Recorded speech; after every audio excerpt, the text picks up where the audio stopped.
Kabanata 5821. Inihagis ni Weira ang Celestial Momentum Art sa pinakamalaking potensyal nito. Sa sandaling iyon, ang enerhiya mula sa paligid ay lumubog sa kanyang katawan. Sa sandaling iyon, bumuti ang kanyang momentum at lakas. Ayaw niyang aminin ang pagkatalo at gusto niyang labanan muli ang Igneous. Gayunpaman, siya ay dahado. Kahit na pagkatapos na pakilyusan ang lahat ng kanyang lakas, hindi niya matalo ang Igneous. Matapos magtamo ng magkakasunod na sugat, sa wakas ay sumuko si Weira sa pagsisikap na harangan ang mga pag-atake. Sa halip, pinili niyang umiwas at iwasang makipag-ugnayan sa Igneous. Makalipas ang 3 araw, ginamit ni Weira ang lahat sa kanya para hilahin ang labanan sa loob ng 3 araw. Sa sandaling iyon, siya ay nabugbog at nabugbog. Umalis si Bertolus sa pag-iisa at agad na nagpatawag ng isang higanteng espada. Lumitaw sa langit ang higanteng espada at hinampas ang Igneous. Bagamat ang pag-atake ay hindi nagdulot ng maraming pinsala, pansamantalang pinaginhawa nito si Weira mula sa labanan. Hindi ko na kayang lumaban. Palitan mo ako. Kailangan kong gamutin ang mga sugat ko. Matapos mag-iwan ng ilang salita, mabilis na nawala si Weira sa larangan ng digmaan. Sinimulan ni Bertolus ang kanyang pakikipaglaban sa Igneous. Gayunpaman, hindi siya mas makapangyarihan kaysa kay Weira. Baka mas mahina pa siya. Pagkatapos lamang ng isang paghaharap sa Igneous, nasugatan na siya. Halika. Si Bertolus ay mapagbantay. Hiniram niya ang isang espada mula sa mga kapangyarihan ng langit at lupa. Ang mga kapangyarihan ay nagtipon at isinama sa kanyang sword path upang bumuo ng isang mahabang espada sa kawalan. Sa sandaling iyon, ang sword path ni Bertolus ay hindi kapani-paniwalang malakas. Ang espada ay nahulog mula sa langit at muling tumama sa Igneous. Gayunpaman, ang Igneous ay hindi pa rin nasaktan. Itinaas nito ang buntot at nasugatan si Bertolus bago pa man siya makapag-react. Alam ni Bertolus na imposibleng patayin ang Igneous sa sarili niyang lakas. Kaya, nagpasya din siyang iwasan ang direktang konfrontasyon. Nagawa niyang tumagal ng 2 araw. Gayunpaman, natatakpan siya ng mga pinsala. Sa sandaling iyon, ang iba pang mga powerhouse sa wakas ay umalis sa pag-iisa. Maging si Weira ay sumama sa kanila kahit na hindi pa ganap na gumaling. Ang 7 powerhouse ay nag-hover sa kalangitan, na naglalabas ng malalakas na aura. Ipinatawag nila ang kanilang mga armas at sabay-sabay na umatake. 7 makapangyarihang puwersa ang tumama sa Igneous. Umuungol. Isang masakit na sigaw ang pinakawalan ng Igneous. Tinatangay ng mga sound wave ang paligid at pinaalis ang 7 powerhouse. Dumura ang lahat at bumagsak sa lupa. Kaagad pagkatapos, 7 bowl ang apoy ang lumitaw at pinaputukan sila. Mabilis na inihagis ng 7 powerhouse ang kanilang supernatural powers para umiwas. Boom! Naganap ang 7 pagsabog, at kumalat ang malalakas na shockwave sa buong lugar. Parang guguho na ang Tomb World. Napakalakas nito. Paano siya matatalo? Ito ay hindi masusugatan. Kahit anong supernatural power ang gamitin natin, imposibleng magdulot ng pinsala. Paano natin ito lalabanan? Nasaan si James? Bakit siya nag-iisa pa rin? Ang 7 powerhouses ay nagkaisa ngunit hindi pa rin nakayanan ang anumang pinsala sa Igneous. Nang mga sandaling iyon, hinanap nila si James ng panik. Samantala, si James ay nag-iisa pa rin sa isang lugar sa Tomb World. Kitang-kita pa rin ang kanyang katawan, ngunit nawala ang kanyang aura. Huwag mo siyang istorbohin. Sa sandaling iyon, sinabi ng tagapagbantay ng libingan, siya ang iyong huling pag-asa upang patayin ang Igneous. Kung hindi siya magtatagumpay sa pag-unawa, lahat kayo ay mapapawi, at walang makakatanggap ng mana. Kung gagawin niya ito, magagawa niyang talunin ang Ultimate Puppet Warrior. Kahit na isang tao lamang ang maaaring makakuha ng mana ni Franciscus, ang katawan ng Igneous ay puno pa rin ng mga kayamanan. Magiging sulit ang paglalakbay mo rito kung papatayin ang Igneous. Pagkatapos magsalita, tumingin ang libingan kay James na may time na ekspresyon. Ang Marcy Ice Combat Form ay may 3 anyo ang initial form, divine form, at primitive form. Iniisip ko kung anong anyo ang mararating niya. Ang Marcy Ice Combat Form ay may 3 anyo ang initial form, ang divine form at ang primitive form. Bago nakuha ni James ang gintong aklat mula sa papel na mandirigma, natutunan na niya ang paunang anyo ng Mauritius Path. Ang dating pag-atake ni James laban sa Golden Puppet Warrior ay umabot na sa threshold ng primitive form. Nang makitang nag-iisa pa rin si James, hindi siya ginulo ng iba pang 7 powerhouse. Ibinalik nila ang atensyon sa Igneous at umatake. Nagpatuloy ang matinding labanan sa Tomb World. Ang 7 powerhouses ay ang pinakamahusay sa kanilang mga kapantay. Marami sa kanila ang bumaba sa kanilang cultivation rank para makapasok sa Tomb World. Kabisado nila ang iba't ibang supernatural powers.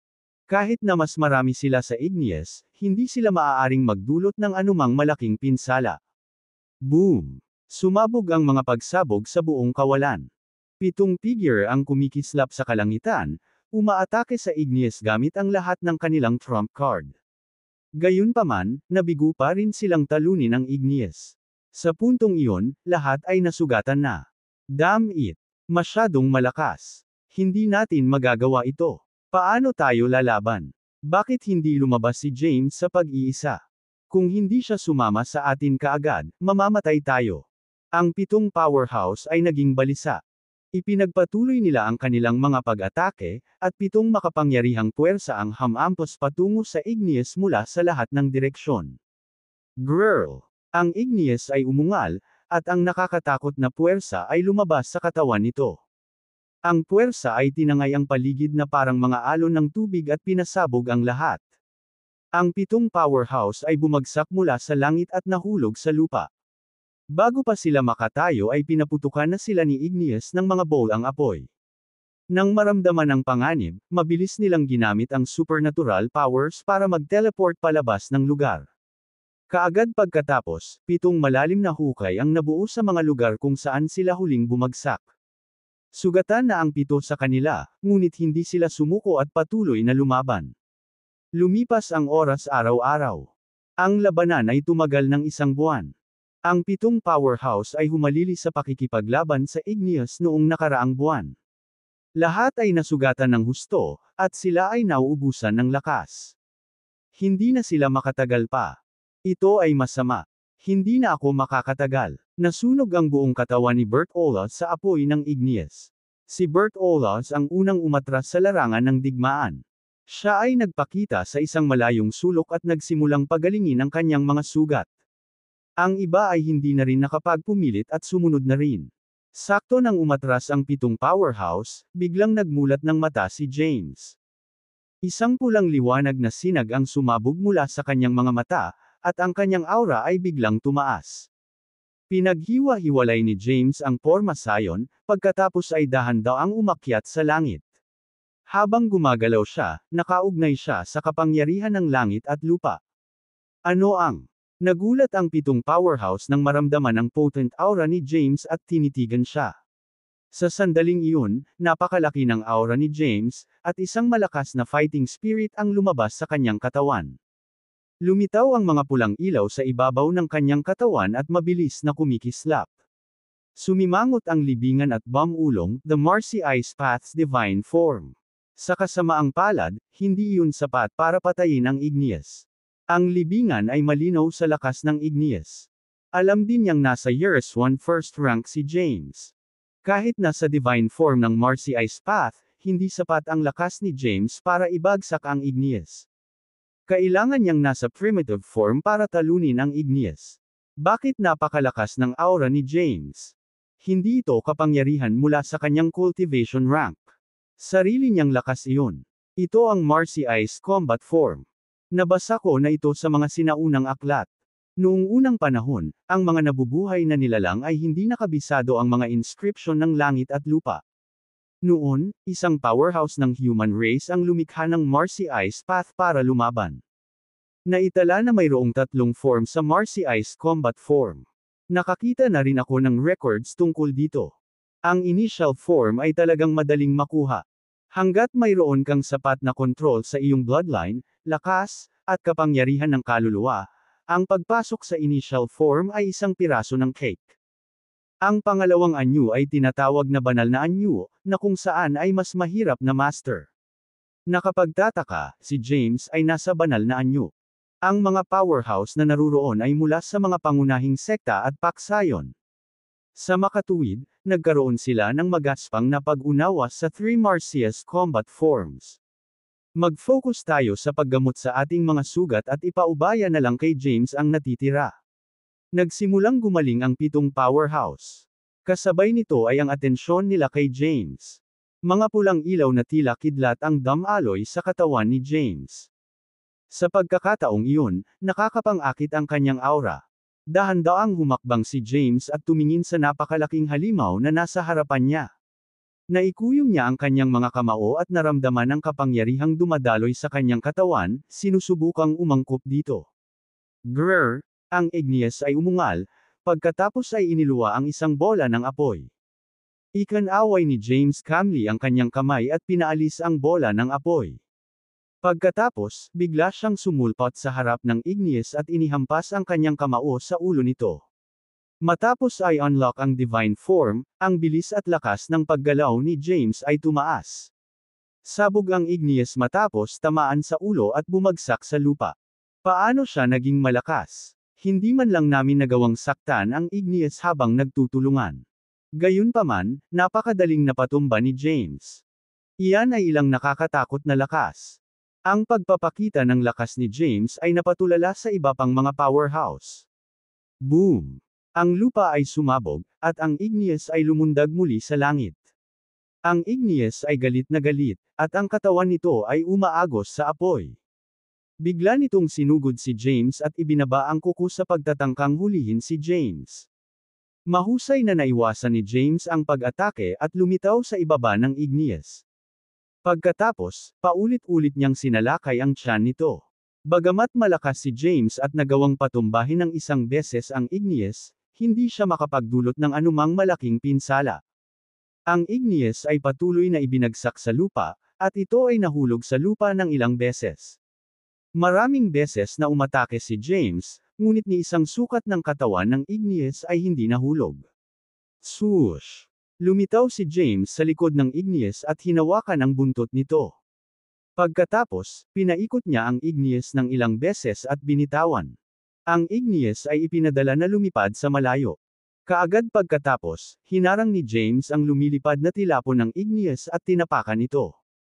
Ang mga pag-atake ni James ay napakabilis na ang iba pang mga powerhouse ay nakakakita lamang ng pulang ilaw na bumababa mula sa langit na may Igneous sa ilalim nito. Ang nakakatakot na puwersa ay tumama sa Igneous, ngunit ito ay nanatiling hindi nasaktan. Gayunpaman, hindi nito napigilan ang puwersa at muling bumagsak sa lupa.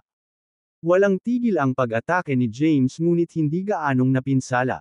Kumunot ang noo niya at naisip niya, napakalakas nito. Ako ay nasa banal na anyo, ngunit hindi pa rin ito masasaktan. Laking gulat ni James kung gaano kalakas ang Igneous. Gayunpaman, siya ay walang takot. Sa halip, nag-alab ang kanyang fighting spirit. Agad siyang naglunsad ng panibagong pag-atake sa Igneous. Ang Igneous ay natural na lumaban. Bagamat mayroon itong napakalaking katawan, nakakagalaw ito sa mabilis na bilis. Maaaring gamitin ang buong katawan nito bilang sandata laban kay James. Kahit nasa divine form, pinilit ni James na harangan ang Igneous attacks. Pagkatapos ng ilang oras na pakikipaglaban, siya ay nasugatan.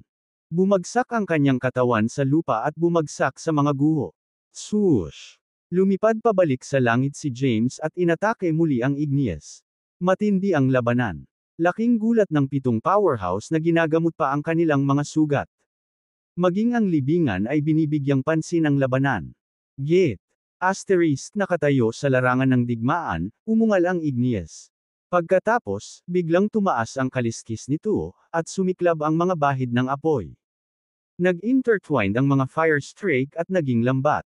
Si James ay nakulong sa loob ng fire net. Sinubukan niyang tumakas sa mga puwang, ngunit ang mga guhit ng apoy ay malapit na magkakaugnay, kaya nahihirapan siyang makaiwas. Sa isang maikling sandali, siya ay nasugatan ng higit sa 1,000 beses, at siya ay dumudugo sa lahat. Galit na galit ang Igneous at nagbigay ng nakakatakot na supernatural power para saktan si James. Agad na nawala ang walang kapantay na fighting spirit ni James, at humina din ang kanyang aura. Siya ay pagod at ganap na walang gasolina. Kahit na ang paglipat ay napatunayang napakahirap. Kahit na ang divine form ay hindi kayang talunin ang Igneous. Maging si James ay hindi kayang talunin ito. Pagkatapos ng mahabang pakikipaglaban, hindi siya nakagawa ng anumang malaking pinsala sa Igneous. Mukhang hindi tayo nakatadhana para makuha ang mana ni Franciscus. Nang makita ang pagkatalo ni James, agad na sumuko ang ibang mga powerhouse at nagpas siyang umalis sa Tomb World. Nagulat sila nang biglang lumakas si James na nakahandusay sa lupa. Isang primitive power ang lumabas sa kanyang katawan. Nagulat na sabi ng Tombkeeper, primitive power. Ang nakamamatay na suntok ng Igneous ay nagdulot sa kanya ng malubhang pinsala at nakatulong sa kanya upang maabot ang isang mas mataas na anyo ng labanan. Agad na gumaling ang mga sugat ni James. Makapangyarihang puwersa ang lumabas sa kanyang katawan, dugo, at kaluluwa. Pagkatapos, sumanib sila sa espiritu ng pakikipaglaban ni James upang bumuo ng primitive na kapangyarihan. Habang dumadaloy ang kapangyarihan sa kanyang katawan, pakiramdam ni James ay hindi siya magagapi. Ang pulang glow sa kanyang katawan ay biglang naging kulay abo, nakahawig ng kulay ng gray zone. Ang kulay abong liwanag na umiikot sa kanyang katawan na parang kidlat at walang tigil na kumikislap. Napangiti si James matapos maramdaman ang kapangyarihan sa kanyang katawan. Bigla siyang nawala sa paningin. The next moment, nasa harap na siya ni Igneous. Ang Igneous ay ipinadala na lumipad sa malayo. Sa sandaling iyon, ang isang kaliskis nito ay nabasag. Walang tigil na umatake si James. Sa isang maikling sandali, nakarating siya ng libo-libong inches. Ngayon, ang kanyang mga pag-atake ay sa wakas ay humaharap sa pinsala. Swoosh! Nagpatawag si James ng mahabang espada. Isang sword energy na may haba na 10,000 metro ang bumulwak mula sa espada ni James at direktang sumugod sa Igneous. Ang katawan ng Igneous ay agad na nahati sa kalahati, at isang gintong susi ang lumitaw mula dito. Patay na. Pinatay niya ang Igneous. Masyadong mabilis na umikot ang tubig. Nakakamangha. Ang third Marsyas combat form ay napakalakas. Nagulat ang ibang powerhouses sa lakas ni James. Samantala, mabilis na sumugod si James para kunin ang gintong susi. Pagkatapos, bumaba siya mula sa langit. Habang ginagawa iyon ay unti-unting hamina ang kanyang aura. Bago siya makalapag ng ligtas, naubos ang kanyang lakas, at bumagsak siya sa lupa. Puno ng mga sugat at dugo ang katawan ni James, ngunit matagumpay siyang ngumiti. Nahihirapan siyang umakyat at naupo sa isang bato. Sa sandaling iyon, lumitaw ang 7 powerhouse. Nag-thumbs up si Zovian kay James at sinabing, iyon ay hindi ka panipaniwala. Gulat na napatingin ang iba kay James. Nababaliw ka na. Halos sabay na nagsalita ang ilan sa kanila. Napangiti si James sa sinabi nila. Pinutol sila ng libingan at nakangiting sinabing, congratulations. Magagawa mong makuha ang mana pagkatapos buksan ang kabaong. Gusto ko ring ipaalala sa iyo na ang Igneous ay puno ng mga kayamanan, lalo na ang core nito. Naglalaman ito ng napakalakas na Genesis power, na maihahambing sa isang Genesis world. Casual na ikinaway ni James ang kanyang kamay, at isang napakalaking core ang lumipad papunta sa kanya. Inilagay niya ito sa isang storage treasure, pagkatapos ay sinabing, pwede na kayong magpahinga. Ang mga powerhouse ay dumanas ng malaking pagkatalo sa panahon ng labanan. Ngayong hindi nila makuha ang mana ni Franciscus, kahit papaano ay may gusto silang maiuwi. Nagmamadali ang lahat sa bangkay ng Igneous, umaasang maagaw ang ilang mga kayamanan. Gayunpaman, ang katawan ng Igneous ay masyadong malakas. Kahit patay na ito, hindi nila ito nagawang sirain. Sinubukan nilang tanggalin ang kaliskis nito ngunit nabigo. Bahagyang ngumiti ang sementeryo, saka ikinaway ang kanyang kamay. Isang malakas na puwersa ang lumitaw at hinati ang bangkay ni Igneous sa 8 bahagi. Mabilis na nakolekta ng 7 powerhouse ang isang bahagi para sa kanilang sarili. Salamat, Ginoo. Sir, pwede mo ba kaming paalisan ngayon? Mabilis silang nagsalita ng sunod-sunod. Pinatay ni James ang Igneous at ipinakita ang kanyang nakakatakot na lakas. Napagpasyahan ng lahat na ang pakikipaglaban sa kanya para sa susi ay imposible at piniling umalis. Di nagtagal, si James at Xavier na lang ang natira sa Tomb World. Tumingin si James sa Tombkeeper, ikinulong ang kanyang mga kamao at sinabing, "Salamat." Kinawayan ng libingan ang kanyang kamay at sinabing, "Hindi na kailangan." Ngayong natupad ko na ang hiling ni Franciscus at natulungan ko siyang makahanap ng angkop na kahalili, oras na para umalis ako. Ang libingan ay misteryosong nawala sa kanilang paningin. Gayunpaman, nag-iwan siya ng huling mensahe. Dapat kang mag-ingat sa 3,000 na dakilang mundo ng Genesis, lalo na sa sinaunang mundo ng Genesis. Malaki ang magiging problema mo kapag nalaman nilang nakuha mo ang mana ni Franciscus. Unti-unting naglaho ang boses ng libingan. Nagkatinginan sina James at Xavier. Maya-maya, lumundag si James sa langit at nagpakita sa ibabaw ng kabaong ni Franciscus. Sa takip ng kabaong ay may susian. Kinuha ni James ang susi at ipinasok. Bumukas ang kabaong, at nakalas ang takip. Madaling binuksan ni James ang takip ng kabaong at nakita ang isang puting kalansay. Sa tabi nito ay may 2 espada, ang isa ay puti at ang isa ay itim. Biglang may lumabas na itim na ambon mula sa kabaong, pinalibutan si James, at dinala siya sa isang misteryosong mundo. Si James ay nabalot ng itim na ambon at pumasok sa isang misteryosong mundo na kulang sa mga tuntunin ng langit at lupa. Ang mga landas ay hindi rin umiiral. Gayunpaman, naramdaman ni James ang isang nakakatakot na kapangyarihan. Natarante siyang tumingin sa paligid at biglang nakakita ng ilang light spot. Ang mga light spot ay natipon upang bumuo sa isang parang multo na figure ng isang tao. Bagamat nakikita lang ni James ang magaspang na balangkas ng mukha ng lalaki, halatang medyo bata pa ang lalaki. Ito ba ang kahalili ng matandang lalaking iyon para sa akin? Ang parang multo ay tumitig kay James, at isang banayad na pulang daloy ang lumabas sa kanyang mga mata. Pakiramdam ni James ay hinuberan siya at walang sikreto sa harap ng misteryosong lalaki. Mahinahong sinabi ng lalaki, "Galing ka sa Dark World. Hindi masama." Mabilis na ikinapit ni James ang kanyang mga kamay at sinabing, "Ako si James Caden. Isang karangalan na makilala ka, Sir Franciscus." Ito ay maliwanag na ang parang multo sa kanyang harapan ay isang bakas ng soul power na iniwan ni Franciscus. Ang parang multo ay unti-unting naging malabo at naging isang lalaking nakasuot ng puting damit. Medyo bata pa ang itsura ng lalaki. Sa karamihan, siya ay nasa 20s lamang. Biglang lumitaw ang isang magandang tanawin na may mga bundok at bati sa mahiwagang mundo. Umupo si Franciscus sa isang bato sa tabi ng batis. Itinuro niya ang isa pang bato at sinabing, "Maupo ka." Si James ay sumunod ng walang pagtutol. Hindi ko inaasahan na napakaraming nangyari sa nahahati na madilim na mundo pagkatapos ng aking kamatayan. Nakita ni Franciscus ang mga karanasan ni James matapos siyang eye-scan. Natural, nalaman din niya ang lahat ng nangyari sa Dark World. Ang madilim na mundo ay nagsilang ng isang kamalayan. Isang bagay na hindi ko inaasahan. Ang bahaging ito ng Dark World ay dapat na masama. Ganoon din sa landas nito sa langit. Gayunpaman, ang kamalayan ng Dark Heavenly Path ay isinilang bilang isang tao na may mabuting birtod. Ngunit, pagkatapos ng lahat, siya pa rin ang kamalayan ng madilim na landas sa langit. Talaga bang iniisip niya na makakawala siya sa Dark Heavenly Path sa pamamagitan lamang ng muling pagkakatawang tao sa labas ng Dark World? Wishful thinking lang yan. Kumunat ang noo ni James sa sinabi niya. Tumingin si Franciscus kay James at same time na sinabi, "You play a crucial role, young man." Anong ibig mong sabihin? Naguguluhan ang ekspresyon ni James. Ipinaliwanag ni Franciscus, ang madilim na mundo at ang daigdig na nag-iilaw ay iisa. Gayunpaman, pinuntirya ako ng maraming powerhouse, kaya inulit ko ang Dark World.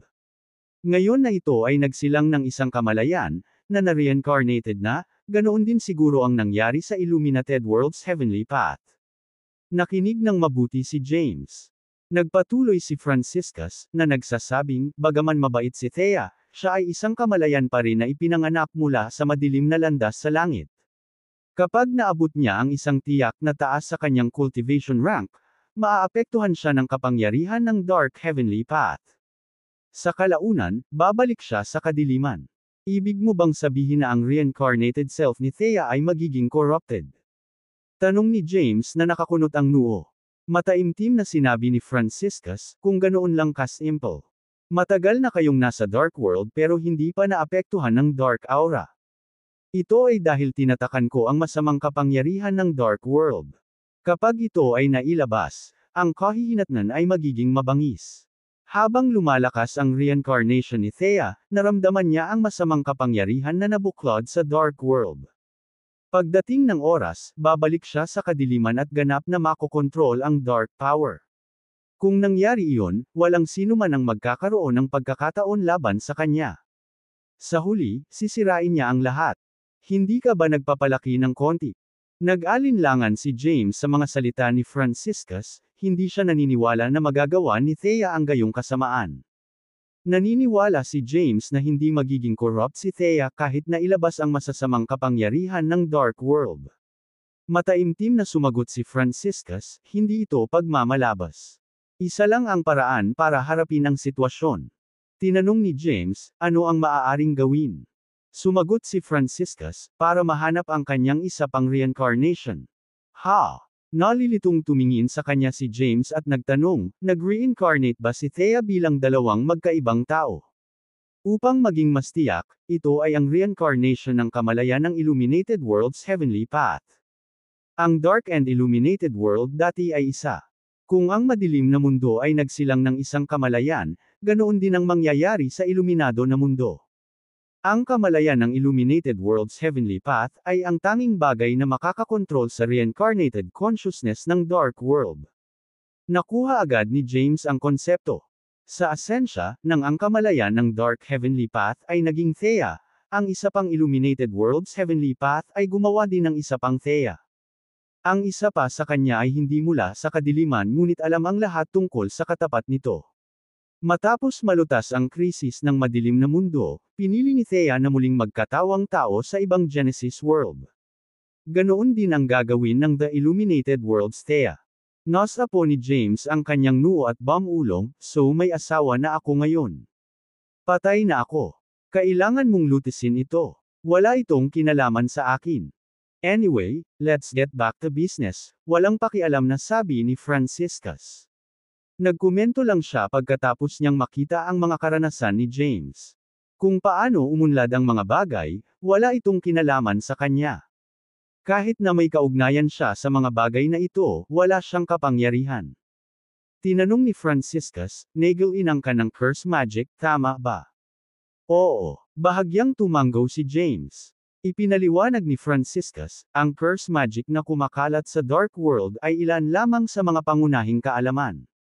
Ang real curse magic ay nakakatakot at maaaring gamitin ang masamang kapangyarihan na selyadong sa loob ng dark world. Ituturo ko sa iyo ang kumpletong bersyon ng curse magic. Pagkatapos mong makabisado, maaari mong ipatawag ang masamang kapangyarihan mula sa loob ng madilim na mundo. Kung makokontrol mo ito ng maayos, magagawa mong mabuhay sa loob ng 3,000 na mahusay na mundo ng Genesis. Hanggat hindi mo sinasaktan ang mga sinaunang lalaki, hindi ka malalagay sa panganib. Pagkatapos magsalita ay tinapik ni Franciscus ang noo ni James. Sa sandaling iyon, naramdaman ni James ang hindi mabilang na impormasyon na pumapasok sa kanyang isipan. Masyadong maringal ang impormasyon, at nahirapan siyang makuha ang lahat sa napakaikling panahon. Pansamantala niyang itinatak ang mga ito, na nagbabalak na pag-aralan ang mga ito kapag kaya niya. Tanong ni James, may mas mataas bang anta sa Marcy Ice Combat Form? Haha! Humalaklak si Franciscus. Nalilito, nagtanong si James, anong nakakatawa? Sagot ni Franciscus, nasa years 1 first rank ka lang pero na-master mo na ang primitive form. Nakakabilib na talaga. Iilan lamang sa mga tao ang nakamit ang gayong mga tagumpay mula noong sinaunang panahon. Ang aking pag-unawa sa Marcy Ice Path ay humihinto lamang dito. Naunawaan kaagad ni James na may mas matataas na anyo na lampas sa primitive form. Ano ang nasa itaas ng primitive form? Curious na tanong ni James. Huminga ng malalim si Franciscus at sumagot, ito ay isang ranggo na naabot lamang ng tagapagtatag ng Marcy Ice Path. Sino ang nagtatag nito? Na-curious si James. Bago paghiwalayin ang hindi mabilang na Genesis Worlds, mayroong isang walang katulad na powerhouse na pinangalanang Yoni Lotus. Bukod sa pangalan niya, wala na akong alam. Umiral siya sa isang panahon na napakalayo sa akin. Hindi ko pa siya nakilala at nabasa ko lang siya sa mga sinaunang talaan. Nagtataka, nagtanong si James, makapangyarihan ba si Yoni? Matapos mag-isip ng ilang sandali, sinabi ni Franciscus, paano ko ito ilalagay? Siya ay malakas, ngunit hindi talaga. Para siyang isa't kalahati ng lakas ko. Pagkatapos ng lahat, sa panahong iyon, walang sino man ang nakalampas sa Yereswan Dale rank. Nasa peak din ako ng Yereswan Dale rank. Malamang nasupuin lang niya ako gamit ang 4th Marcy Ice Combat Form. Nag-click si James sa kanyang dila at bamulong, ganun ba kalakas ang 4th Marcy's Combat Form? Si Franciscus ay isang maalamat na figure na maaaring mag-isang lumaban sa 3,000 na dakilang mundo ng Genesis at sa maraming micro-Genesis worlds. Gayunpaman, may kakayahan si Yoni na supilan siya. Hindi ko pa siya hinarap noon, kaya hindi ko alam, mahinahong sabi ni Franciscus, nag-I speculate lang ako. Si Yoni ay isang powerhouse sa peak ng Yereswan Dale rank. Kung gagamitin niya ang 4th Marcy Ice Combat Form, malamang matalo ako. Buntong hininga. Bakit ko ba pinag-uusapan ang mga bagay na ito? Ito ay walang kabuluhan. Hindi naman tayo pareho ng panahon. Tanong ni James, naisip mo na bang maglakbay sa ilog ng panahon upang labanan siya? Ginawa ko. Gayunpaman, ang kanyang panahon at ang panahon ko ay naputol. Wala akong ideya kung ano ang nangyari sa kanyang panahon. Ang River of Time ay hindi kumonekta sa kanyang panahon. Hindi ko lang maabot. Ang tono ni Franciscus ay kalmado, ngunit ang kanyang ekspresyon ay nagpapakita ng maliwanag na pagkabigo. Inibon niya ang paksa, sinabing, may natitira pa akong kapangyarihan. Dapat kong tingnan ang labas ng mundo. Tapos, mawawala ako, tumayo si Franciscus. Bigla niyang naalala ang isang bagay at sinabing, oo nga pala, may 2 espada sa loob ng kabaong ko. Ang isa ay ang Dark World's Judgment Side. Pagkatapos linangin ang curse magic na itinuro ko lang sa iyo, maaari mong gamitin ang pinakamalaking potensyal nito. Makapangyarihan. Makukuha mo sila. Pagkatapos magsalita, nawala si Franciscus. Nakaalis na siya, pero umalangaw-ngaw ang boses niya sa lugar. Hiniling ko sa matandang tombkeeper na iyon na tulungan ang aking kahalili minsan kung kinakailangan. Ano man ang uri ng kalaban na iyong kinakaharap, protektahan kanya sa kanyang buhay. Sa pabor na inutang niya sa akin, sapat na ang isang beses na ipagpalit ang tulong niya. Pagkatapos, may lumabas na token. Kung nasa panganib ka, ibuhos mo ang iyong kapangyarihan sa token. Madarama ito ng matanda at pupunta siya sa iyo sa lalong madaling panahon. Ang boses ay unti-unting nawala at nawala. Kaagad pagkatapos, si James ay na-teleport pabalik sa totoong mundo. Bumalik siya sa dati niyang pwesto sa harap ng kabaong. Si Xavier naman ay pinulot na ang mga espada sa kabaong at pinagmasdan ang mga ito. Ang itim na espada ay naglabas ng madilim na aura na naglalaman ng nakakatakot na kapangyarihan. Ang puting espada ay may puting ningning, na nagpapadama ng kapayapaan. Oh, nakabalik ka na. Tumingin si Xavier kay James, ibinato sa kanya ang itim na espada, at nakangiting sinabi, nakuha mo ang mana ni Franciscus, tama ba? Masama ang curse magic, tulad nito nakatulong sa iyo na lumaban. Tumingin si James sa Judgment Side at iniwagayway ito sa hangin. Ang mga itim, kinakaing ambon ay pinakawalan mula sa espada at nagsimulang kainin ang nakapalibot na walang laman. Napakalakas nito. Nagulat si James, kung mayroon akong Judgment Side ng mas maaga, mas madaling patayin ang Igneous. Sabi ni Xavier, let's go. Umalis muna tayo. Muling lumitaw ang dalawa sa Zephyria World. Pagkaalis ng Tombkeeper, automatikong nawala ang formation sa paligid ng Zephyria World. Marami pa ring nabubuhay na nilalang ang natipon sa loob ng Zephyria World. Marami ang sumuko sa kanilang pagkakataon na lumahok ngunit nanatili upang makita kung sino ang makakakuha ng huling kayamanan. Naghintay si Zitlali Slade Bertolas Lumiawira at ang iba pa sa Zephyria World, na gustong makita kung gaano kalakas si James pagkatapos matanggap ang mana ni Franciscus. Habang naghihintay sa ibabaw ng isa sa mga espiritual na bundok, naiinip na sinabi ni Quattro, bakit hindi pa bumabalik si James? Sobrang tagal na. Nauna nang biniyayaan ng Tombkeeper sina Quattro at Stephen. Si Quattro ay medyo kulang sa kanyang cultivation rank ngunit may mahusay na komprehensibong mga kasanayan.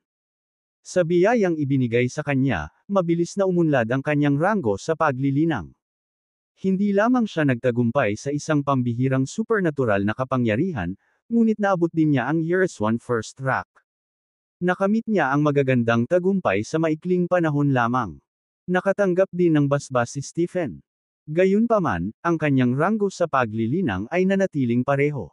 Kabisado lamang niya ang isang natatanging supernatural na kapangyarihan. Swoosh! Sa sandaling iyon, lumitaw sina James at Xavier. Bumalik na sila. Mabilis na tumayo si Stephen. Lumapit sa kanila sina James at Xavier.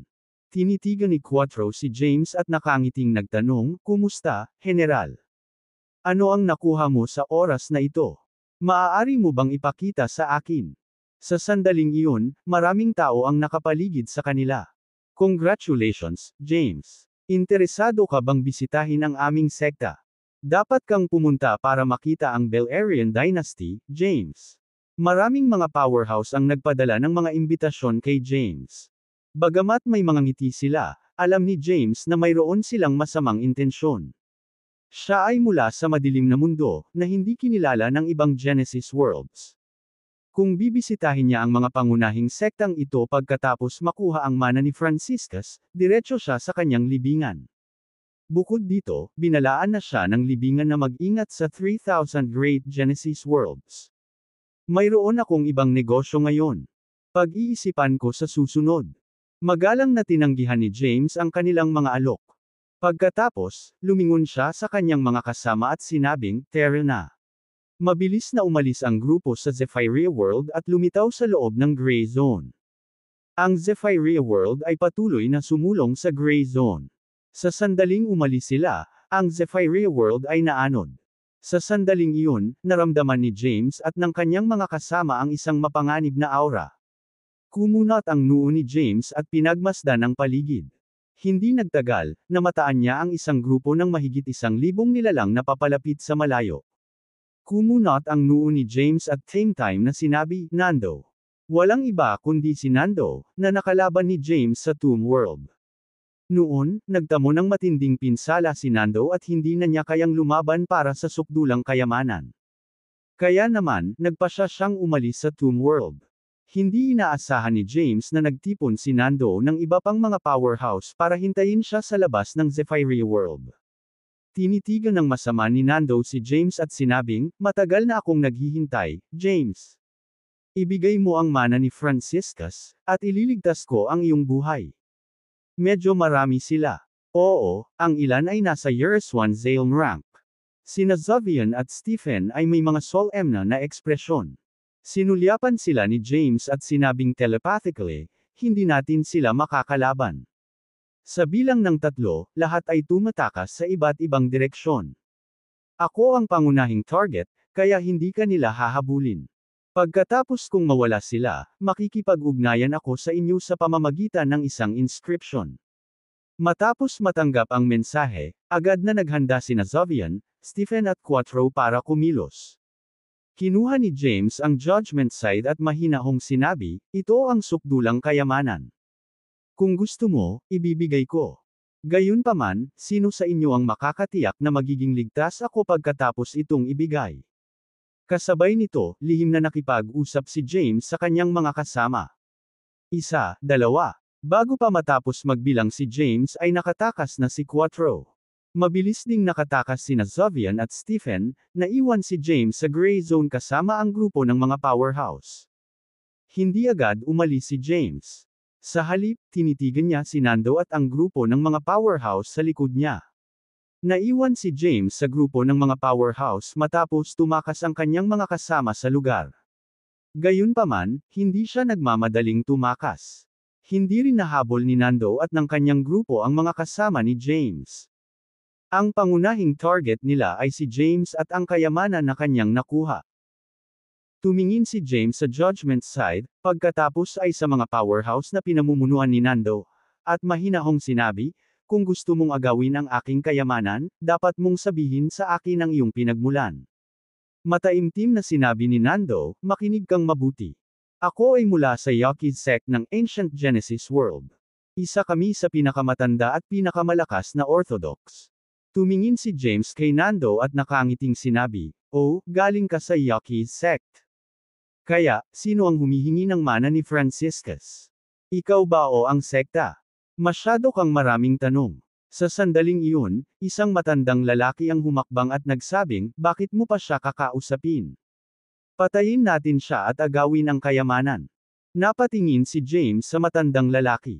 Mayroon siyang mapanghikayat na aura at naabot na niya ang Years 1 Zalem rank. Sa kasalukuyang lakas ni James, hindi siya kalaban para sa isang powerhouse sa Years 1 Zalem rank. Mabilis siyang nag-isip ng plano. Naisip niya sa sarili, dapat malayo na ang narating nila. Dahil walang anumang pagbabago sa enerhiya sa loob ng gray zone na ito, hindi sila maaabot ng mga powerhouse na ito, kahit na mayroon silang powerhouse sa Years 1 Zalem rank. Pinagmasdan ni James ang paligid ngunit napag-alaman na ang walang laman ay selyado na. Isang malakas na pormasayon, na itinayo ng powerhouse sa Years 1 Zalem rank, ang sumakop sa lugar. Nakita ni Nando ang iniisip ni James at sinabing, huwag ka nang magtangkang tumakas, James. Nagcast na kami ng formation sa area niya. Sa iyong kasalukuyang lakas, imposibleng masira mo ang isang formation cast ng isang tao sa Years 1 Zalem rank. Sa kabila ng manipis na mga pagkakataon, nais ni James na subukan ito. Kung hindi siya makatakas, wala siyang magagawa kundi gamitin ang token na ibinigay ni Franciscus. Mahigpit na kinuyam ni James ang Judgment side. Ang talam ay ganap na itim at may magandang kinang dito. Kasabay nito, ang mga bakas ng itim na ambon ay ibinubuga mula sa espada. Sa sandaling iyon, inilagay ni James ang lahat ng kanyang pag-asa sa Judgment side, umaasang hindi ito mabibigo sa kanya. Kung gusto mo ng mana ni Franciscus, kailangan mo muna akong talunin. Tingnan ko kung anong uri ng supernatural powers ang Yaqui sect, mahinahong sabi ni James, saka pumasok sa Third Marcy Ice combat form. Ang primitive na kapangyarihan ay lumitaw mula sa kanyang mga paa at buto, pagkatapos ay kumalat sa kanyang katawan. Sa isang maikling sandali, ang kanyang aura ay bumuti ng paunti-unti. Nang maramdaman ang aura ni James, nagsalubong ang mga kilay ni Nando. Dati, nakakalaban niya man lang si James. Ngayon, hindi siya tugma kay James. Huminga ng malalim si Yaqui at sinabing, nakakatakot na tao. Huminga ng malalim ang powerhouse sa Years 1 Zalem rank at sinabing, nasa Years 1 first rank lang siya, pero na-master na niya ang Third Macy Ice combat form. Kung patuloy siyang lumalaki, natatakot ako na baka umangat siya sa 3,000 dakilang mundo ng Genesis. Nakakalungkot na hindi ka na magkakaroon ng acne. Ibaba mo siya. Huwag mo siyang patayin. Bitag siya. Nag-utos ang powerhouse sa Years 1 Zalem rank. Haha. Tumawa si James. Sa sandaling iyon, hinikayat ni James ang lahat ng kanyang lakas at tumalon sa kalangitan gamit ang Blithe Omniscience. Hindi nagtagal, lumitaw siya sa gilid ng pormasayon at nilaslas ang Judgment side. Isang bitik ang nabuo kaagad, at ang pormasayon ay nabasag. Pagkatapos ay agad na ginamit ni James ang Blithe Omniscience para umalis. Haha! Ang porma mo ay wala sa akin. Malungkot na bumalik si Quattro matapos lumipad palayo sa impact. Nagsasabi lang ako ng totoo. Kinagat niya ang kanyang mga labi at sinabing, nasa Years 1 first rank ka lang. Maaabot mo lang ang Years 1 Zalem at Zalem ranks pagkatapos ng Years 1 9th rank. Parehong may siyam na kapigatian ang Years 1 Zalem at Zalem ranks. Sino ang nakakaalam kung gaano katagal bago mo maabot ang Years 1 Zalem ranks 9th tribulation? Baka mamatay ka bago pa man maabot ang cultivation rank na ito. Hindi pinansin ni James si Quattro. Sa kabilang banda, mukhang seryoso si Zavian. Anya, may sense ang sinabi ni Quattro. Masyadong malaki ang agwat sa pagitan ng ating lakas at ng mga powerhouse ng Great Genesis Worlds. Oo, tumanggaw din si Stephen at sinabing, naranasan namin ang mga sakuna sa Dark World. Ang aming pundasyon ay masyadong mahina. Marahil ay makakalaban lamang natin ang iba pang Great Genesis World sa pamamagitan ng pagsasama sa Auroral Genesis World. Inilabas ni James ang ubod ng Igneous. Napakalaki ng core na ito. Kasing laki iyon ng isang bahay. Ang core ay naglalaman ng isang napakagandang Genesis power. Sabi ni James, ito ang core ni Igneous. Tataas ang ating cultivation rank pagkatapos natin itong makuha at pinuhin. Ito ay magandang bagay. Sabay liwanag ng mata ni Quattro. Nagmamadaling sabi niya, sige. Ay absorb at pinuhin nating lahat. Lalakas tayo at gagawa ng magagandang bagay sa 3,000 Great Genesis Worlds. Samantala, sinabi ni Xavian, I don't think we should all absorb it. Ang Genesis powers ay napakabihirang. Sila ay umiiral lamang sa Genesis Worlds. Kapag ang isang tao ay sumisipsip ng Genesis Worlds Genesis, ang isa ay hahanapin ng iba pang Genesis Worlds. Sa aking opinyon, dapat itong ay absorb mag-isa ni James. Maaari niyang pataasin muna ang kanyang cultivation rank. Kukunin lang natin ang Genesis powers ng ibang Genesis Worlds kapag lumakas na siya. Oo, tumango si Stephen at sinabing, sumasang-ayon ako. Hindi masaya si Quattro. Hindi naman, hindi ba mas maganda kung i-absorb natin lahat ito at magiging mas malakas tayo? Kung mananatili tayong mahina habang lumalakas ang Demon General, hindi ba natin siya hahadlangan? Tama ba ako, Demon General? Sabik na tinitigan ni Quattro si James. Sinabi ni Xavian, sa paghusga mula sa Genesis power na nakapaloob sa core na ito, maaabot ni James ang Years 1/7 rank matapos itong makuha. Kung hahatiin natin, aabot lang siya sa Years 1/5 rank. Kung mas mataas ang Years 1 rank, mas kailangan ang Genesis power. Batay sa espekulasyon ni Xavian, kung maa-absorb ito ng lahat, makakamit lang ni James ang Years 1/5 rank. Bukod dito, aabutin ito ng maraming oras. Ang Genesis powers ay lubhang mahirap makuha at pinuhin. Samantala, dama po ang tingin ni James kay Stephen. Teacher, bakit ka nakatingin sa akin? Hindi maiwasang magtanong ni Stephen. Sinabi ni James, plano kong ibigay ito sa iyo. Ha? Natigilan si Stephen. Sinabi ni James, kasalukuyan kang may pinakamataas na ranggo sa paglilinang. Naabot mo na ang Years 1/5 rank. Kung maabsorb mo ang core na ito, maaari mong maabot ang Years 1/8 rank, kahit papaano. Masyado kaming mahina. Kailangan nating lumikha ng isang powerhouse sa lalong madaling panahon. Sa ganoong paraan, mas makakaligtas tayo sa 3,000 Great Genesis Worlds. Napatingin din si Xavian kay Stephen. Matapos mag-isip ng ilang sandali, sinabi niya, sa tingin ko, gumagana iyon. Si Stephen ay nabuo ng Genesis essence ng Dark World. Hindi siya haharap sa mga hadlang sa pagsipsip ng Genesis power. Ang bilis din ng kanyang pagsipsip. Mas maganda kung i-absorb niya. Pagpapatuloy ni James, hindi sapat ang Years 1/8 rank. Kailangan niyang maabot ang Years 1 Zalem rank. Kung gayon, hindi na natin kailangang patuloy na tumakbo kapag nakaharap sa mga powerhouse. Kalahati. Mabuti. Nakompromiso si Quattro at sinabing, gumagana rin iyan. Hindi naman tumanggi si Stephen. Nangako siya, I will absorb and refine it as quickly as I can. Sisiguraduhin kong mas mabubuhay ka sa 3,000 Genesis Worlds at tutulungan kitang mahanap si MS. Thea, teacher. Samantala, nagtanong si Xavian, ano ang susunod mong planong gawin? Pagkatapos mag-isip ng ilang sandali, sinabi ni James, kailangan nating maghanap ng higit pang mga core ng hayop. Sumimangot si Xavian at sinabing, ang mga hayop lang na hindi nagbabago ng anyo ang magkakaroon ng mga core. Ang mga hayop na ito ay hindi matino. Hindi sila maaaring maging matataas na antas na buhay na nilalang. Nakatira sila sa mga bitek sa mga kulay-abong espasyo ng Genesis Worlds. At saka, makapangyarihan sila since birth. Sa ating lakas. Nag-aalala si Xavian. Maghanap ng mga kabanata. Inilabas ni James ang Judgment Side. Ngumiti si Xavian at sinabing, sa tingin ko posible sa Judgment Side at tumingin si James kay Stephen at sinabing, magnilay sa pag-iisa at sumipsip ng core. Sasamantalahin ko rin ang pagkakataong ito para magnilay sa pag-iisa at pag-aralan ang curse magic. Kapag naintindihan ko na ito, gagamitin ko ang judgment side para ipatawag ang masamang kapangyarihang nakatatak sa Dark World. Nakuha ni James ang mana ni Franciscus, ngunit hindi niya ito pinag-aralan noon.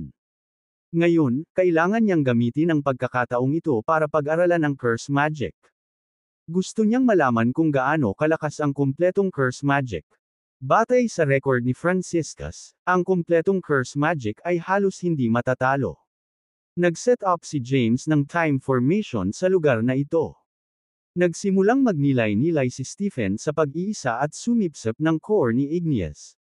Samantala, inilabas ni Xavier ang isang bahagi ng bangkay ni Igneous. Ito ay magandang bagay. Tiningnan ni Quattro ang kaliskis ni Igneous.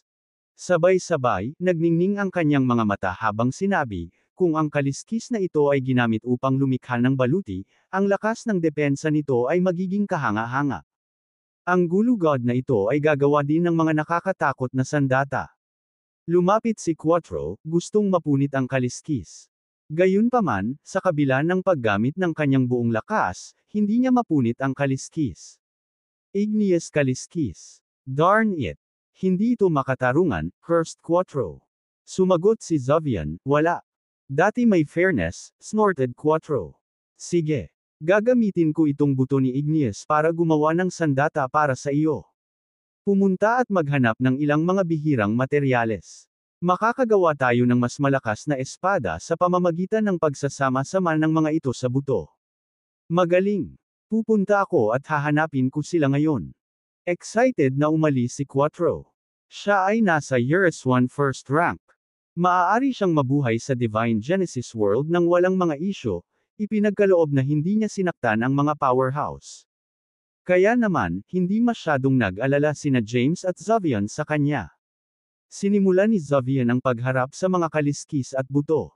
Samantala, umupo si James sa gilid na naka-lotus position at binuksan ang selyo sa kanyang isipan. Sa sandaling mabuksan ang selyo, ang kumpletong curse magic ay lumitaw sa kanyang isipan. Sinimulan niyang maunawaan ang mga piraso ng impormasyong ito at maunawaan ang kumpletong curse magic. Siya ay nagil-inang ng curse magic dati, kahit na iyon lamang ang batayan nito. Gayunpaman, ang pagkakaroon ng mga pangunahing kaalaman sa curse magic ay nakatulong sa kanya na maunawaan ang kumpletong curse magic ng mas madali. Nang maunawaan ang curse magic, nagbago ang aura ni James. Ito ay naging masama. Lumabas ang itim na ambon mula sa kanyang katawan. Ang kanyang katawan ay nilamon ng itim na ambon at naglabas ng masamang kapangyarihan. Ang kapangyarihan ay nagpang-inig maging sina Xavier at Stephen. Si Stephen, na sumisipsip sa core ni Igneous, ay sumimangot at sinabing, napakasama ng aura ng guro kaya nakakatakot. Tama ba talaga na linangin ang ganitong paraan? Ito ay dapat na maayos. Walang katiyakan, sinabi ni Xavier, kung hindi ito okay, matagal nang may nangyari kay Franciscus. Hindi sana siya nakipag-away sa 3,000 Great Genesis Worlds para protektahan ang Dark World. Masyadong masama ang aura ni James. Maging sina Stephen at Xavier ay nag-aalala na may mangyari kay James kung ipagpapatuloy niya ang paglilinang. Gayunpaman, nang maalala na ito ay pamana ni Franciscus at walang nangyari kay Franciscus, naniwala sila na magiging maayos si James pagkatapos nitong linangin. Patuloy na hinigop ni Stephen ang core ni Igneous. Sa kabilang banda, patuloy na kinalikot ni Xavier ang bangkay ni Igneous. Lumipas ang mga araw. Sa isang kisap mata, isang panahon ang lumipas sa labas ng mundo. Para naman kay James at sa iba pa, mahabang panahon na ang lumipas sa pagbuo ng oras. Isang panahon mamaya sa labas ng mundo, bumalik si Quattro. Bumaba mula sa langit ang kanyang katawan at bumagsak sa lupa, nadurog sa isang bulubundukin. Sa matinding kagipitan, bumangon siya sa lupa at nagpakita sa espiritual na bundok na kinaroroonan ni Santiago at ng iba pa. Anong nangyari? Si Xavier, na walang ginagawa, ay sumulyap kay Quattro. Sa sandaling ito, naramdaman ni Xavier ang isang malaking grupo ng mga buhay na nilalang sa dikalayuan. Ang lakas ng aura nila. Mayroong maraming mga powerhouse sa Years 1 rank. Anong ginawa mo? Saway ni Xavier. Nagpunta ako para maghanap ng mga materyales. Walang kumpiyansa, sinabi ni Quattro, hindi ko inaasahan na sasaktan ko ang isang super sect ng Divine Genesis World at mahuhuli. Piggy, lumabas ka. Sa labas ng espiritual na bundok, isang dagandong ang tumunog. Nangunguna ang isang lalaking nasa katanghaliang gulang na nakasuot ng gintong baluti. Hawak niya ang isang heaven-piercer halberd at mukhang dominante. Sa likuran niya ay hindi mabilang na mga magsasaka. Ang malalakas ay nasa Years 1 rank habang ang mahihina ay nasa tuktok ng Transcendental Bliss rank. Ang lalaking nakasuot ng golden armor ay nakadama ng nakakatakot na aura na nagmumula sa espiritual na bundok sa unahan. Hindi siya nagmamadaling kumilos. Sa halip, tumayo siya sa labas ng espiritual na bundok. Lumabas si Xavian sa pagbuo ng oras at lumitaw sa tuktok ng espiritual na bundok. Sa pagtingin sa lalaking nakasuot ng golden armor sa di kalayuan, naramdaman niya na ang cultivation rank ng lalaki ay nasa paligid ng Years 1 third rank. Anong nangyayari? Nasa likod ni Xavian ang mga braso. Kahit na nakaharap siya sa isang powerhouse sa Years 1 third rank, kalmado siya. Sinabi ng lalaking nakasuot ng golden armor, ang pigi na iyon ay pumasok sa ating sekta at ninakaw ang kayamanan ng ating sekta, ang Genesis Crystal. Kinuha rin niya ang lahat sa aming halamanan. Hindi namin gustong makipag-away sa inyo. Kung ibibigay mo ang mga bagay na kabilang sa aming sekta, outrest kami kaagad. Xavian, huwag kang maglakas loob. Si Quattro, na nasugatan, ay agad na nagsabi, wala tayo sa Dark World ngayon. Nasa 3,000 Genesis Worlds tayo.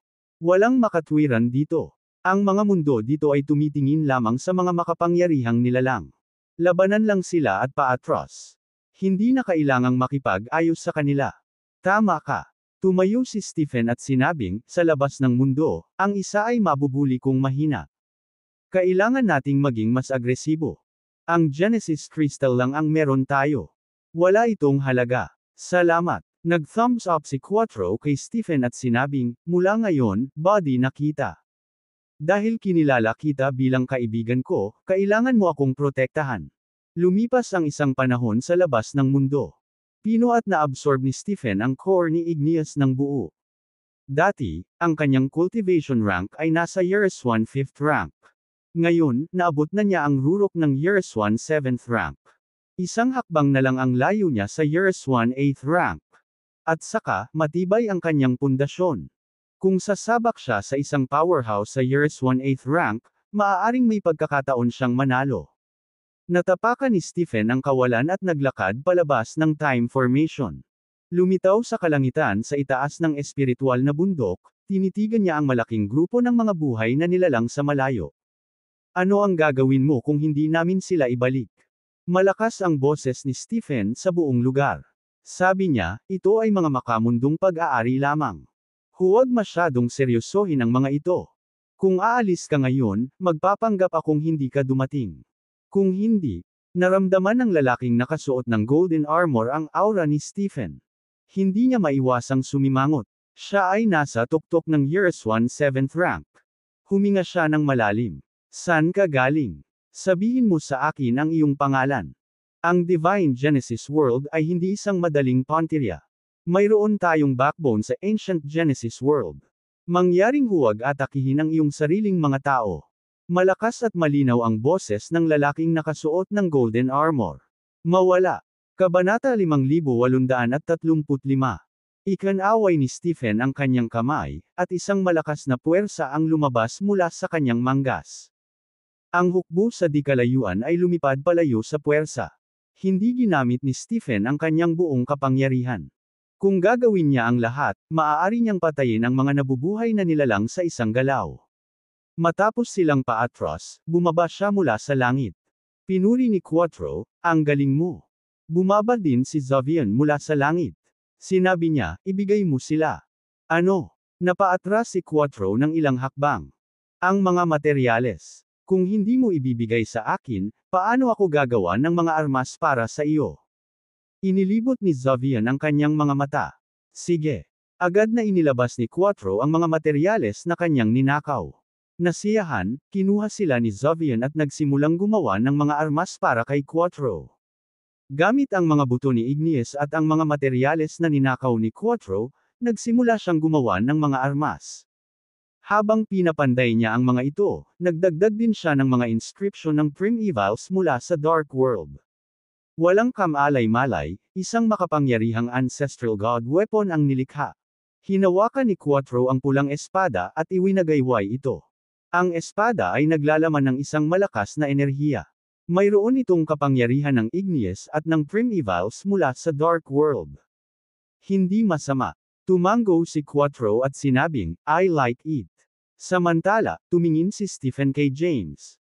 Nag-aalalang tanong niya, matagal na. Bakit hindi pa siya umaalis sa pag-iisa? Napatingin din si Zovian kay James. Sa sandaling iyon, ganap na nilamon si James ng itim na ambon. Maraming mga kakaibang inscription ang makikitang gumagalaw sa ambon. Ang mga inscription ito ay naglabas ng masamang aura at may kakaibang kapangyarihan. Hindi tumaas ang cultivation rank ni James, pero malakas ang aura niya. Kasabay nito, ito ay kasamaan. He should be fine. Let's wait a bit more, sabi ni Zovian. Lumipas ang oras. Sa isang kisap mata, isa na namang panahon ang lumipas. Isang mas mahabang oras ang lumipas para kay James sa pagbuo ng oras. Agad namang bumukas ang mga mata ni James. Sa sandaling imulat niya ang kanyang mga mata, isang kakaibang simbolo ang bumungad sa pinakamalalim na bahagi ng kanyang mga pupil. Dahan-daang tumayo si James. Bumalik ang itim na ambon sa kanyang katawan, at binawi niya ang kanyang aura. Tumayo siya, iniunat niya ang kanyang mga kalamnan. Sina Zovian, Stephen, at Quattro ay nakatitig kay James. Tanong ni Stephen, Teacher, okay ka lang ba? Ngumiti si James at sinabing, oo naman. That's great. Can we leave now? Tanong ni Zovian. Let's go. We'll head to the gray space and look for the beasts born in the cracks of the Genesis worlds. We'll kill them and get their cores, sabi ni James. Gayunpaman, ang hindi mabilang na mga buhay na nilalang ay biglang lumitaw sa loob ng lugar ng espiritual na bundok, na nakapalibot dito. Ito ay ang Divine Sect. Nagbago ang ekspresyon ni Quattro. Sabi niya, sino ang nakakaalam na mahahanap tayo muli ng Divine Sect pagkatapos ng isang panahon? Mukhang tinawag na nila ang mga powerhouse sa panahong ito. Nakita din ni James ang maraming buhay na nilalang sa di kalayuan. Ang isa sa kanila ay nakasuot ng gintong baluti na may Heaven Piercer halberd sa kanyang kamay. Sa tabi niya ay nakatayo ang isang matanda. Nakasuot ng kulay abong damit ang matanda. Siya ay may mahabang balbas. Bagamat maputi ang kanyang buhok, hindi naman siya mukhang matanda. Ang Years 1/8 rank. Kumunot ang noo ni James. Pagkatapos, sinulyapan niya si Stephen at nagtanong, kaya mo ba siyang labanan? Tumango si Stephen. Pagkatapos, tumingin siya kay Zovian at nagtanong, pwede ko bang hiramin ang iyong adjudication sword? Kabanata 5837. Pagkatapos umalis sa Divine Genesis World, mabilis na binagtas ni James at ng iba pa ang mga kulay abong espasyo. Hindi alam kung gaano katagal ang kanilang paglalakbay. Parang saglit lang pero matagal din. Biglang lumitaw ang isang spatial rift. Ito ay isang spatial rift, sigaw ni Quattro. Ang lamat ay sumiklab sa kulay abong espasyo. Agad naman itong hinabol ni James at ng iba pa at pumasok sa lamat. Sa pagpasok sa crack, isang hindi kumpletong mundo ang lumitaw sa kanilang mga tanawin. Ang mundo ay puno ng kidlat. Napuno ng mga kidlat ang kalangitan, na bumubuo ng dagat ng kidlat. Hindi komportable si Quattro sa pagpasok sa mundo. Ang kanyang pisikal na kapangyarihan ay hindi makalaban sa spatial pressure ng lugar na ito. Masakit, sinabi niya, napakalakas ng spatial pressure. Pagkatapos, nagsimulang mag-crack ang kanyang katawan. I can't take this. Please put me in the storage, sigaw ni Quattro. Bagamat malakas ang spatial pressure ng lugar na ito, kayang labanan ito ni James. Ikinumpas niya ang kanyang kamay, at isang malakas na enerhiya ang lumitaw at nilamon si Quattro. Ang kanyang kapangyarihan ay sumisipsip ng Quattro sa isang maliit na espasyo na nilikha nito. Dragon General, I'll leave the rest to you guys. Please kill more beasts. I'm too weak. I can't travel in the 3000 Genesis worlds. After entering the safe space, Quattro leaned on a rock and started to eat an Empyrean berry, sabay bigay ng instructions kay James, hindi pinansin ni James I. Ang mga mundo sa mga lamat ay bihira, bawat isa sa kanila ay naglalaman ng mga hayop. Nagtataka ako kung gaano kalakas ang mga hayop sa mundong ito. Pinagmasdan ni Zovian ang langit at lupa ng lugar na ito. Ginamit din ni Stephen at James ang kanilang Zen para i-scan ang lugar. Sa ilalim ng kanilang mga pandama, natuklasan nila ang isang kakaibang hayop sa malalim na bahagi ng dagat ng kidlat. Hindi malaki ang halimaw. Tila humigit kumulang 100 libra ang bigat nito. Ang hayop ay mukhang pusa. Binagtas nito ang dagat ng kidlat at patuloy na nilalamon ang mga kidlat. What a powerful aura! Ito ay kapantay ng isang powerhouse sa Years 1/5 rank. Huminga ng malalim si Zovian. Samantala, casual na sinabi ni Stephen, madali kong mapatay ang ganitong uri ng hayop. Hayaan mo na ako. Sinabi ni James, nagmuni-muni ako sa pag-iisa sa loob ng mahabang panahon at naintindihan ko ang unang bahagi ng curse magic. Gusto kong makita kung makakapatay ako ng isang hayop sa parehong antas ng isang powerhouse sa Years 1/5 rank gamit ang curse magic habang ako lamang sa Years 1/1 rank. Pagkatapos, humakbang pasulong si James. Agad na umabot sa sukdulan ang kanyang aura. Naglabasan ang itim na ambon mula sa kanyang katawan, at naging masama ang kanyang aura. Itinaas niya ang kanyang kamay, at isang kakaibang inscription ang lumitaw sa kanyang palad. Ang inscription ay lumitaw sa itaas ng ulo ng hayop. Pagkatapos, isang malakas na enerhiya ang sumalakay sa halimaw. Buzz! Nagulat ang halimaw. Gumawa ito ng ingay bago mabangis na sumugod kay James. Nakakatakot ang depensa ng halimaw. Ang curse inscription ay hindi nakapinsala dito. Mabangis na sinunggaban nito si James. Sa sandaling ito, isang eksena sa pinakamalalim na bahagi ng Dark World ang lumitaw sa isip ni James. Ito ay isang selyo.